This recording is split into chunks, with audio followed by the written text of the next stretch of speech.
Welcome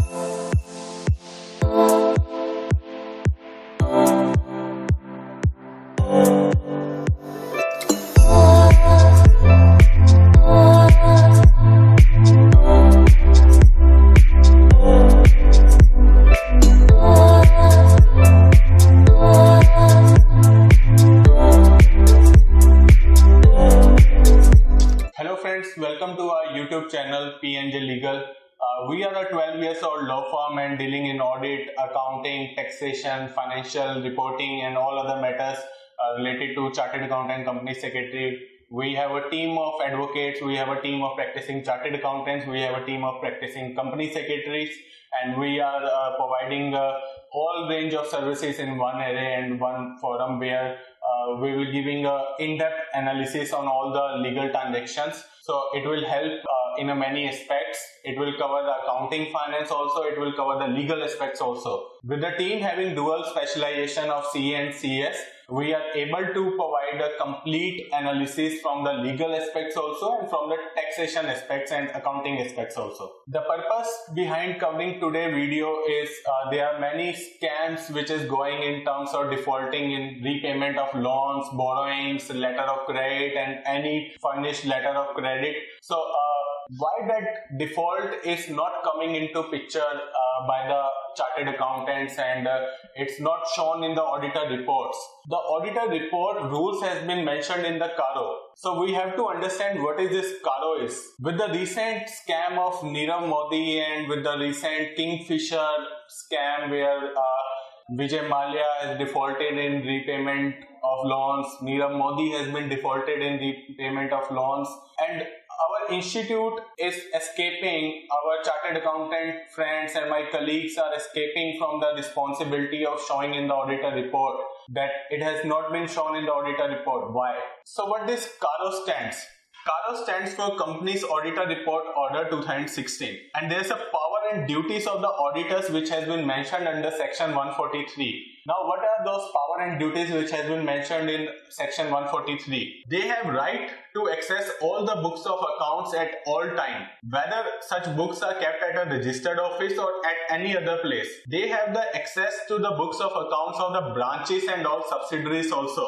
And they can also inspect the officers. They can ask the information and explanation from all the officers of the company, whatever they deem necessary. They can also ask for the management representations, and with that management representation, they can get any declaration, any affidavit, any statement from the direct promoters or senior management of the company, and those management representations are for the purpose of audit. So the many social network forums and LinkedIn, Facebook, there's a full of the discussions going where chartered accountants are saying that they have not shown this disclosures because it's out of their scope and area and they are not entitled to investigate in those affairs. So I would like to mention here some of the duties and obligation of the auditor. The duties and obligation of the auditor under section 143 is whether any loans advances made by the company on basis of security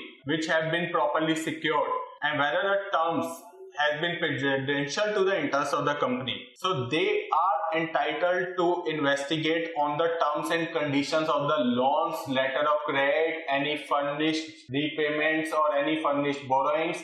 They are entitled to investigate all the terms and conditions. They also have a duty to understand whether the transaction is just a mere adjustment of the book entry. So whether the transaction which has not been actually floated through the money or which has been not actually floated in the bank account, so there could be a mere book entry. So they are also having the obligation to investigate on those mere entries. So whatsoever adjustments, whatsoever people are saying the black, white, they are doing some sort of manipulations.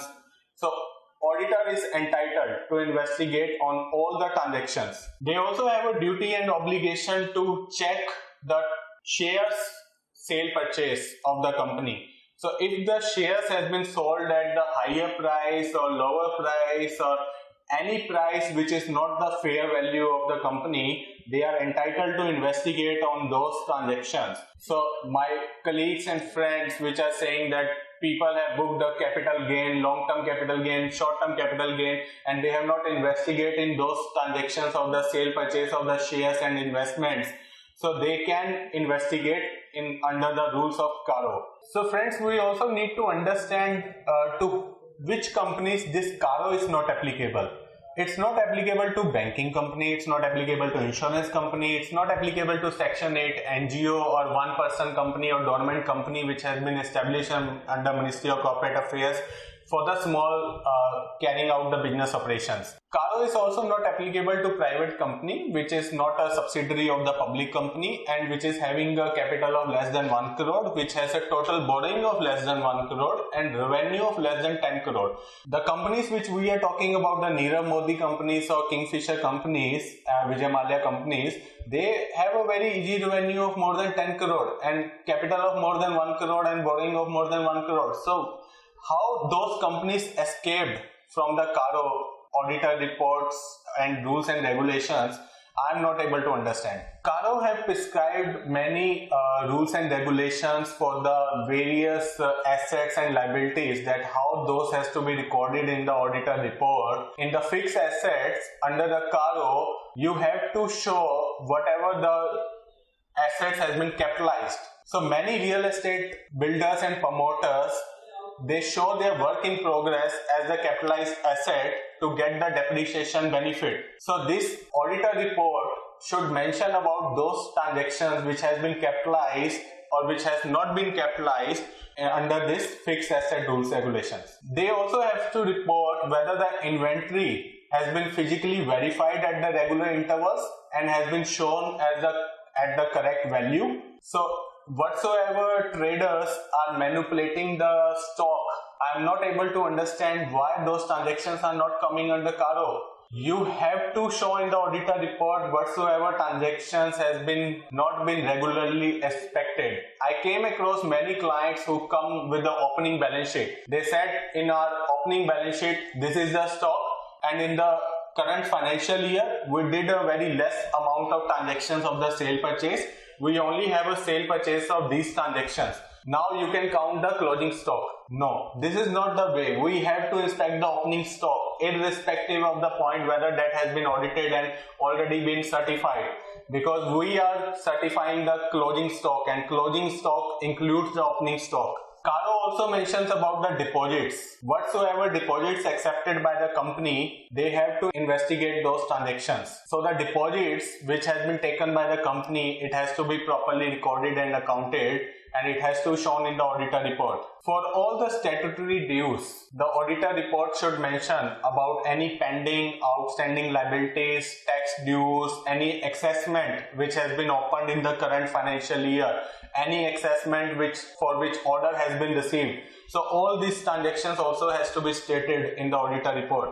Any fraud during the year has to be reported in the Caro. Whatsoever managerial remuneration has been obtained by the senior management of the company and directors and managing directors, those also has to be recorded and properly accounted and shown in the Caro. All the related party transactions has to be properly recorded and properly accounted, and those also has to be mentioned in the Caro. So whatsoever transactions has been done by the promoters with their related party and associated party, and they want to escape those transactions to be not to be stated in the auditor report because they are at some different prices or some benefit or favor has been given to the related party, but the auditor has to investigate all the affairs of those related party transactions and has to be properly recorded. So we have a team of chartered accountants who are dealing in all type of internal audits, operation audits, management audit, tax audits, due diligence audits, special investigative authorities, special investigative audits, management audits, compliance audits,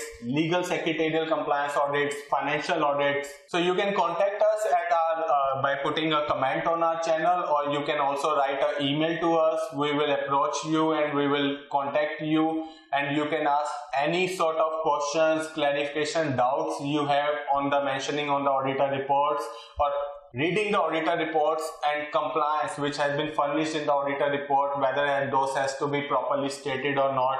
So you can approach us and you can contact us. Keep a continuous watch on our channel. Thank you.